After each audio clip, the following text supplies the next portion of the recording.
Hi friends, ಹೇಗಿದ್ದೀರಾ? ಇವತ್ತಿನ ಅದ್ಭುತ ವಿಡಿಯೋಗೆ ನಿಮ್ಮೆಲ್ಲರಿಗೂ ಆತ್ಮೀಯ ಸ್ವಾಗತ. ಒಬ್ಬ ಬಡ ವಿದ್ಯಾರ್ಥಿ 72 ವರ್ಷ ವಯಸ್ಸಾಗಿರುವ ರಿಚ್ ಬಿಸಿನೆಸ್ ಮ್ಯಾನ್ ಅನ್ನು ಮದುವೆ ಮಾಡಿಕೊಳ್ಳುತ್ತಾನೆ. ಒಂದು ವಾರದ ನಂತರ ಒಂದು ರಾತ್ರಿ ಆ ಮಹಿಳೆಯ ಬಳಿಗೆ ಹೋಗುವುದಕ್ಕೆ ಪ್ರಯತ್ನ ಮಾಡಿದಾಗ ಏನು ನಡೆಯಿತೆಂದು ಗೊತ್ತೇ? ಈ ಸ್ಟೋರಿ ತುಂಬಾ ಇಂಟ್ರೆಸ್ಟಿಂಗ್ ಆಗಿದೆ. ಎಲ್ಲಿ ಕೂಡ ಸ್ಕಿಪ್ ಮಾಡದೆ ಪೂರ್ತಿಯಾಗಿ ನೋಡಿ. ಅಸಲಿಗೆ ಆ ವೃದ್ಧ ಮಹಿಳೆ ಆ ಬಾಲಕನನ್ನು ಏಕೆ ಮದುವೆ ಮಾಡಿಕೊಂಡಳು ಎಂದು ತಿಳಿದುಕೊಂಡರೆ ಖಂಡಿತವಾಗಿಯೂ ನಿಮಗೂ ಕೂಡ ಆಶ್ಚರ್ಯವಾಗುತ್ತದೆ.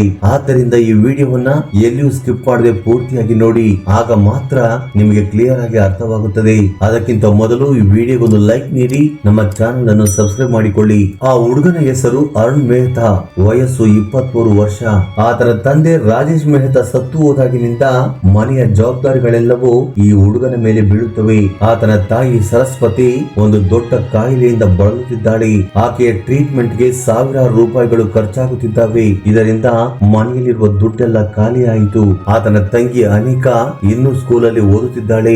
ಆಕೆ ಎಜುಕೇಶನ್ ಗೆ ತುಂಬಾ ದುಡ್ಡು ಖರ್ಚಾಗುತ್ತಿದೆ. ಈಗ ಸದ್ಯಕ್ಕೆ ಇವೆಲ್ಲವುಗಳನ್ನು ಅರುಣ್ ಮೆಹ್ತಾನೇ ನೋಡಿಕೊಳ್ಳಬೇಕು.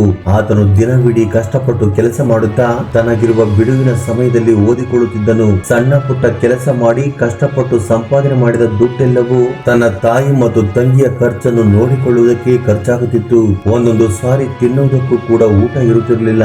ಹೀಗೆ ಒಂದು ಸಾರಿ ಅವನಿಗೆ ತಲೆನೋವು ಬಂದಿದೆ ಎಂದು ಟೀ ಕುಡಿಯೋಣ ಅಂತೇಳಿ ಒಂದು ಚಿಕ್ಕ ಟೀ ಶಾಪ್ಗೆ ಟೀ ಕುಡಿಯುವುದಕ್ಕೆ ಹೋಗುತ್ತಾನೆ. ಟೀ ಅಂಗಡಿಯ ಮುಂದೆ ನಿಂತುಕೊಂಡು ತನ್ನ ಜೇಬಲ್ಲಿರುವ ಚಿಲ್ಲರೆ ಕಾಸುಗಳನ್ನ ಲೆಕ್ಕ ಹಾಕುತ್ತಿದ್ದಾನೆ. ಆಗ ಇದ್ದಕ್ಕಿದ್ದಂತೆ ಯಾರೋ ಅವನನ್ನು ಗಮನಿಸುತ್ತಿದ್ದಾರೆ ಎಂದು ಅನಿಸಿ ತಲೆ ಎತ್ತಿ ನೋಡುತ್ತಾನೆ.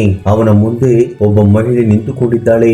ವಯಸ್ಸು ನೋಡುವುದಕ್ಕೆ ಸ್ವಲ್ಪ ಹೆಚ್ಚಾಗಿದ್ದರೂ ನೋಡುವುದಕ್ಕೆ ತುಂಬಾ ಸುಂದರವಾಗಿದ್ದಾಳೆ. ಕಣ್ಣಿನ ರೆಪ್ಪೆ ಬಡಿಯದ ಹಾಗೆ ಅವನನ್ನೇ ನೋಡುತ್ತಿದ್ದಾಳೆ. ಅರುಣ್ ಮೆಹ್ತಾ ಅಂದ್ರೆ ನೀನೇ ಅಲ್ವಾ ಎಂದು ಅವನನ್ನು ಕೇಳುತ್ತಾಳೆ.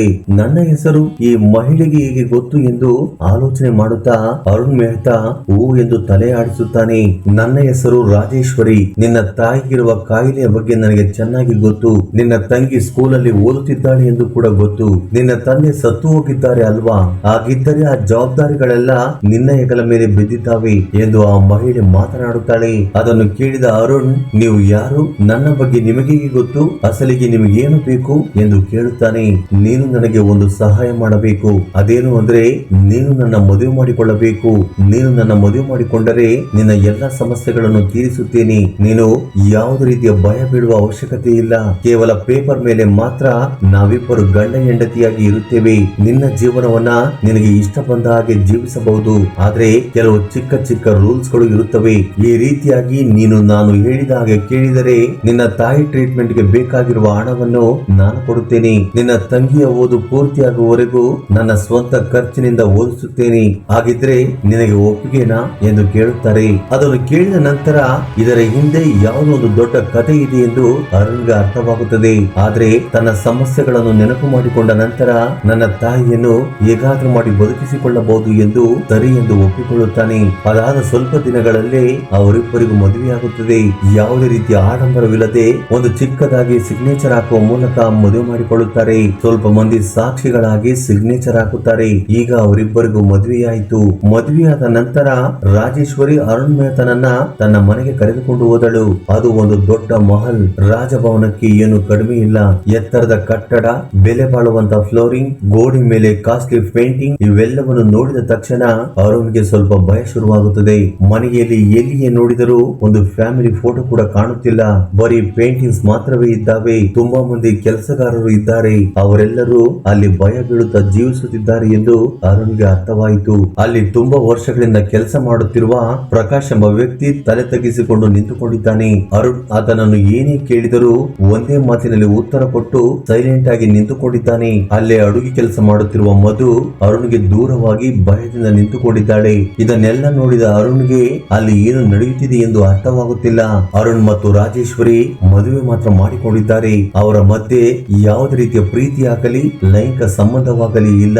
ರಾಜೇಶ್ವರಿ ತನ್ನ ಕೆಲಸದಲ್ಲಿ ಮುಳುಗಿ ಹೋಗಿದ್ದಾಳೆ. ಅವರಿಬ್ಬರು ಎದುರು ಬದುರು ಬಂದಾಗ ಯೋಗಕ್ಷೇಮವನ್ನು ಕೇಳುವುದು ಅಥವಾ ಯಾವುದಾದ್ರೂ ಮುಖ್ಯವಾದ ವಿಷಯ ಇದ್ರೆ ಮಾತ್ರ ಮಾತನಾಡಿಕೊಳ್ಳುವುದು ಬಿಟ್ರೆ ಪ್ರೀತಿಯಿಂದ ಯಾವುದೇ ಮಾತುಗಳನ್ನು ಆಡುತ್ತಿರಲಿಲ್ಲ. ಅವರಿಬ್ಬರು ಪ್ರತಿದಿನ ಒಂದೇ ಟೇಬಲ್ ಮೇಲೆ ಊಟ ಮಾಡುತ್ತಾರೆ. ಆದ್ರೂ ಕೂಡ ಆ ಸಮಯದಲ್ಲಿ ಅವರಿಬ್ಬರು ಸೈಲೆಂಟ್ ಆಗಿ ಇರುತ್ತಾರೆ. ಅರುಣ್ಗೆ ಇದೆಲ್ಲವೂ ಇಷ್ಟವಾಗಲಿಲ್ಲ. ಅಸಲಿಗೆ ಇಲ್ಲಿ ಏನು ನಡೆಯುತ್ತಿದೆ ಎಂದು ಆಲೋಚನೆ ಯೋಚನೆ ಮಾಡೋದಕ್ಕೆ ಶುರು ಮಾಡುತ್ತಾನೆ. ಒಂದು ದಿನ ಅರುಣ್ ಏನು ತಿಳಿಯದಂತೆ ಆ ಮಹಲ್ ಪೂರ್ತಿಯಾಗಿ ನೋಡುವುದಕ್ಕೆ ಶುರು ಮಾಡುತ್ತಾನೆ. ಎಲ್ಲಿ ನೋಡಿದರೂ ಆ ಮಹಲ್ ಪೂರ್ತಿಯಾಗಿ ನಿಶಬ್ದದಿಂದ ಕೂಡಿದೆ. ಆ ಮಹಲ್ ನ ಸೆಕೆಂಡ್ ಫ್ಲೋರ್ ನಲ್ಲಿ ಅವನಿಗೆ ಒಂದು ದೊಡ್ಡ ರೂಮ್ ಕಾಣಿಸುತ್ತದೆ. ಅದಕ್ಕೆ ದೊಡ್ಡ ದೊಡ್ಡ ಬಾಗಿಲುಗಳು ಇದ್ದಾವೆ. ಅದನ್ನು ಒಂದು ಬಲವಾದ ಬೀಗದಿಂದ ಲಾಕ್ ಮಾಡಿದ್ದಾರೆ. ಒಂದು ಸಿಸಿ ಕ್ಯಾಮೆರಾ 24 ಗಂಟೆಗಳ ಕಾಲ ಆ ಲಾಕ್ ಅನ್ನು ವಾಚ್ ಮಾಡುತ್ತಿರುತ್ತದೆ. ಅದನ್ನು ನೋಡಿದ ತಕ್ಷಣ ಅರುಣ್ ಮನಸ್ಸಲ್ಲಿ ಇನ್ನಷ್ಟು ಅನುಮಾನಗಳು ಶುರುವಾಗುತ್ತವೆ. ಖಂಡಿತವಾಗಿಯೂ ಇಲ್ಲಿ ಯಾವುದೋ ಮಿಸ್ಟರಿ ಅಡಗಿದೆ ಎಂದು ಅರುಣ್ಗೆ ಅರ್ಥವಾಗುತ್ತದೆ. ಆ ಕೋಣೆಯ ಒಳಗೆ ಏನಿದೆ ಎಂದು ತಿಳಿದುಕೊಳ್ಳಬೇಕೆಂಬ ಕುತೂಹಲ ಹೆಚ್ಚಾಗುತ್ತದೆ. ಒಂದು ದಿನ ರಾತ್ರಿ ಅರುಣ್ಗೆ ನಿದ್ರೆ ಬರದೆ ತನ್ನ ರೂಮಿನಿಂದ ಹೊರಗಡೆ ಬಂದು ಆ ಕಡೆ ಈ ಕಡೆ ಓಡಾಡುತ್ತಿದ್ದಾನೆ. ಅದರಿಂದ ಸ್ವಲ್ಪ ದೂರದಲ್ಲಿ ಅವನಿಗೆ ಸ್ವಲ್ಪ ಬೆಳಕು ಕಾಣಿಸುತ್ತದೆ. ಈ ಕತ್ತಲೆಯಲ್ಲಿ ತುಂಬಾ ಸೈಲೆಂಟ್ ಆಗಿರುವ ಈ ಮಹಲ್ ನಲ್ಲಿ ಪಳಪಳ ಹೊಳೆಯುತ್ತಿರುವ ಬೆಳಕು ಎಲ್ಲಿಂದ ಬರುತ್ತಿದೆ ಎಂದು ಅರುಣ್ಗೆ ಅರ್ಥವಾಗುತ್ತಿಲ್ಲ. ಆಗ ನಿಧಾನವಾಗಿ ಆ ಕಡೆ ನಡೆಯುತ್ತಾನೆ. ಆಗ ಆ ಬೆಳಕು ರಾಜೇಶ್ವರಿಯ ಪರ್ಸನಲ್ ಆಫೀಸ್ ನಿಂದ ಬರುತ್ತಿದೆ ಎಂದು ಗುರುತಿಸುತ್ತಾನೆ.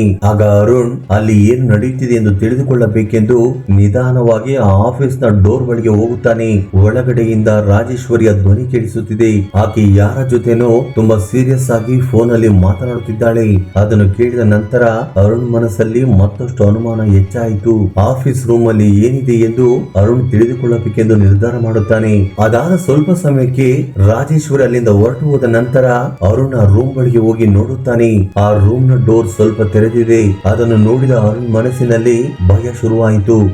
ಭಯದಿಂದಲೇ ನಿಧಾನವಾಗಿ ಆ ರೂಮ್ ಬಳಿಗೆ ನಡೆದುಕೊಂಡು ಹೋಗಿ ಒಳಗಡೆ ಬಗ್ಗಿ ನೋಡುತ್ತಾನೆ. ಒಳಗಡೆ ಯಾರು ಕೂಡ ಇಲ್ಲ. ಸೌಂಡ್ ಬರದಂತೆ ಆ ಡೋರ್ ಅನ್ನು ಓಪನ್ ಮಾಡಿ ಒಳಗಡೆ ಹೋಗುತ್ತಾನೆ.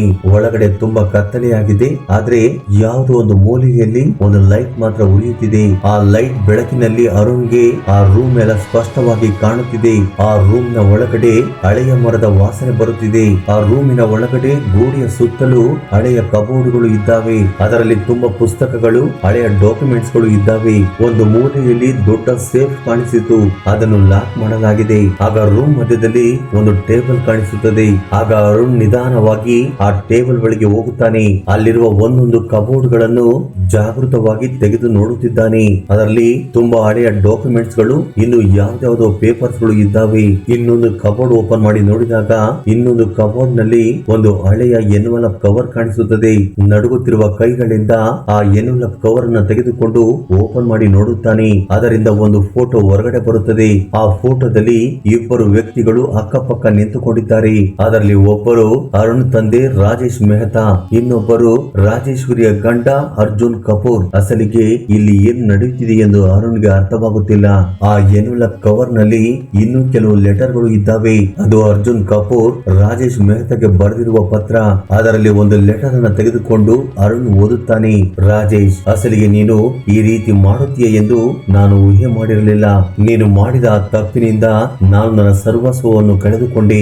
ನನ್ನ ಬಿಸಿನೆಸ್, ನನ್ನ ಹೆಸರು ಎಲ್ಲವೂ ಕೂಡ ನಾಶವಾಯಿತು. ನಿನ್ನನ್ನು ಮಾತ್ರ ಬಿಡುವುದಿಲ್ಲ.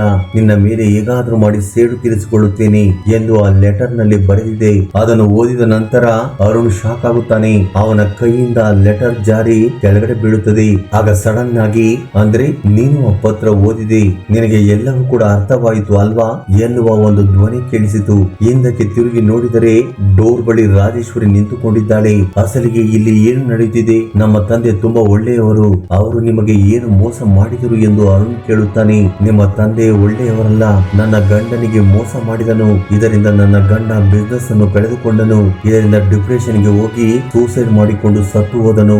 ಆದ್ದರಿಂದಲೇ ನಿಮ್ಮ ತಂದೆಯ ಮೇಲೆ ಹೇಗಾದ್ರೂ ಮಾಡಿ ಸೇಡು ತೀರಿಸಿಕೊಳ್ಳಬೇಕೆಂದು ನಿನ್ನನ್ನು ಮದುವೆ ಮಾಡಿಕೊಂಡೆ ಎಂದು ರಾಜೇಶ್ವರಿ ಹೇಳುತ್ತಾಳೆ. ಈಗ ಅರುಣ್ಗೆ ಏನು ಮಾಡಬೇಕೆಂದು ಅರ್ಥವಾಗದೆ ಶಾಕ್ ಆಗಿ ನಿಂತುಕೊಂಡಿದ್ದಾನೆ. ತನ್ನ ಕಾಲೇಜ್ ಫ್ರೆಂಡ್ ಆಗಿರುವ ಕಬೀರ್ ಬಳಿ ಸಹಾಯವನ್ನು ಕೇಳುತ್ತಾನೆ. ಕಬೀರ್ ಆ ಊರಿನಲ್ಲಿ ಒಬ್ಬ ಫೇಮಸ್ ಲಾಯರ್. ಮೊದಲಿಗೆ ಅವನು ರಾಜೇಶ್ವರಿಯ ಬಗ್ಗೆ ಪೂರ್ತಿಯಾಗಿ ತಿಳಿದುಕೊಳ್ಳಬೇಕೆಂದು ಅಂದುಕೊಳ್ಳುತ್ತಾನೆ. ಅದಕ್ಕೋಸ್ಕರ ಅವನು ತನಗೆ ಗೊತ್ತಿರುವ ಡಿಟೆಕ್ಟಿವ್ ರಾಘವನನ್ನ ಸಹಾಯ ಕೇಳುತ್ತಾನೆ. ರಾಘವನ ಡಿಟೆಕ್ಟಿವ್ ನಲ್ಲಿ ರಾಜೇಶ್ವರಿಯ ಬಗ್ಗೆ ತುಂಬಾ ಶಾಕಿಂಗ್ ಸತ್ಯಗಳು ಗೊತ್ತಾದವು. ಆಕೆ ಒಬ್ಬ ಮೋಸ ಹೋದ ಮಹಿಳೆ ಅಲ್ಲ. ಆಕೆ ನಾವು ಅಂದುಕೊಂಡಷ್ಟು ಅಮಾಯಕಳು ಕೂಡ ಅಲ್ಲ.